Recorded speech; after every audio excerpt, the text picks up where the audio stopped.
J'ai envie de dire que les exigences du développement durable vont se manifester de plus en plus, même si ce n'est pas une demande qui va croître linéairement. L'Unor est une entreprise agroalimentaire qui compte 400 personnes, dont 250 ici dans le département de Seine-Maritime. Nous transformons des matières premières, des pommes de terre, pour faire des produits prêts à l'emploi, à la fois pour les consommateurs et pour les professionnels de la cuisine. Elle opère principalement sur le marché français, puisque la part d'export représente un tout petit peu moins de 10%. Je ne sais pas si l'Unor s'est vraiment engagé dans le développement durable. Je crois que l'Unor, comme toutes les entreprises, pratique d'une certaine façon le développement durable, parfois sans le savoir. Et donc, comme ce concept correspond à une attente sociétale qu'il est repris dans le Grenelle de l'environnement, on a souhaité d'abord clarifier nos idées, moi-même et puis les collaborateurs. Nous avons souhaité aussi, en initiant une démarche développement durable au sein de l'entreprise, mettre en évidence tout ce travail qui avait déjà été fait, que ce soit sur le domaine environnemental ou éventuellement la gouvernance ou sur les aspects sociaux, de façon à pouvoir communiquer de façon plus positive vis-à-vis des clients et de l'environnement qui nous questionnent parfois. Et surtout, nous avons essayé ou nous avons souhaité dégager les lacunes, les espaces non couverts, à la fois dans une perspective de recherche de performance, de recherche de pérennité et de recherche de réponse à des attentes sociales. On assiste aujourd'hui, de la part des consommateurs, des clients, à une forte demande de réduction des prix, et ces impacts sont prioritaires. Mais si on se place dans une trame de 5-10 ans, je pense que sorti de la crise actuelle, c'est d'une certaine façon un nouveau monde où de nouvelles valeurs qui prendront leur place petit à petit, et cette notion de développement durable va voir sa place croître, ne serait-ce que parce qu'elle est sous-tendue par des dispositifs réglementaires, le Grenelle 1 et le Grenelle 2 qui y réfèrent, que simultanément les taxes carbone, les taxes sur le transport, que d'autres mesures dans le domaine social sur le travail des seniors, l'allongement des durées de travail, etc., vont aider les entreprises à prendre en compte des éléments qui sont en fait partie intégrante de ce type de réflexion. Par ailleurs, les distributeurs, puisqu'un de mes clients c'est la grande distribution, qui sont ou cherchent à être l'expression des demandes de leurs propres clients, nous ont déjà répercuté depuis 1 ou 2 ans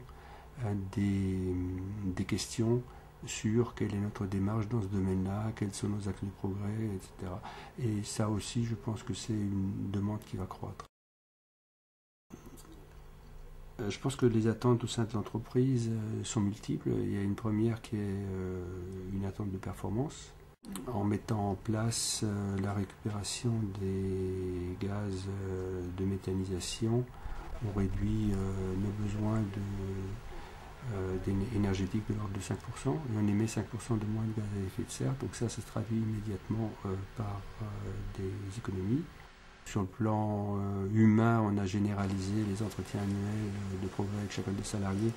pour voir avec lui comment gérer sa carrière. C'est aussi un outil de motivation qui doit permettre ensuite, au sein du travail d'équipe, d'obtenir un fonctionnement plus fluide et plus efficace. Ils vont retrouver dans un certain nombre de ces démarches une source peut-être aussi de fierté et d'image réfléchie qui est valorisante pour eux. Écoutez, c'est comme pour toute inflexion dans la politique ou la stratégie de l'entreprise, c'est nécessairement la direction générale qui doit, à un moment donné, lancer une initiative, mais elle ne peut pas la porter à bout de bras, seule. Donc elle est obligée de s'appuyer sur les relais, sur des relais techniques. Mon rôle de dirigeant est de faire en sorte que ce concept soit connu, compris, repris, qu'il vive et que ça se traduise par des réalisations, de sorte que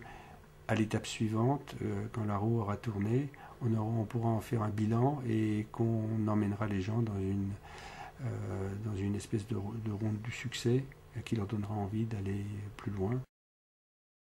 C'est-à-dire que lorsqu'on a lancé cette initiative, la question se posait effectivement par quoi commencer. Et donc c'est l'outil d'un prédiagnostic qui a été choisi dans le cadre d'une action collective qui est menée par Grande, qui est le groupe régional des acteurs nommants du développement durable,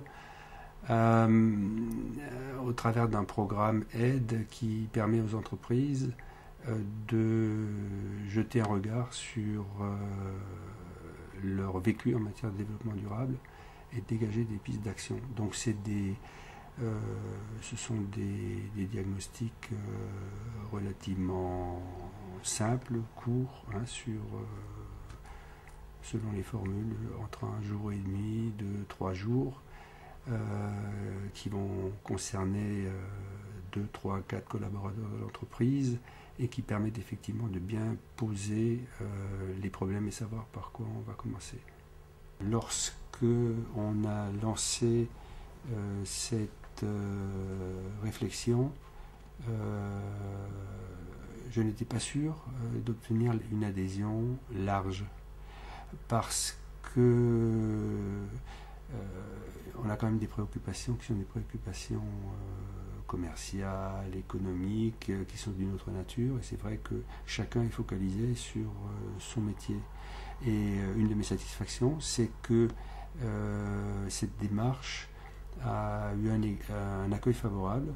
et que le sens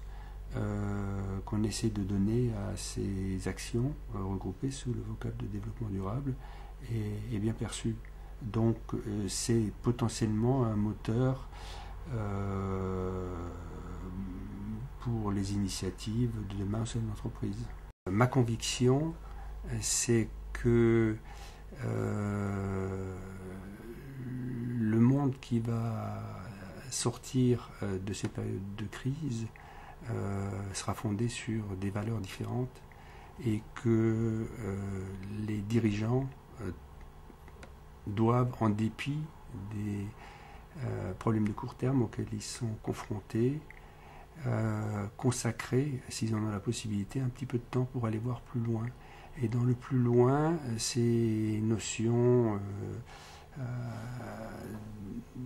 liées à l'environnement, l'impact, le développement durable,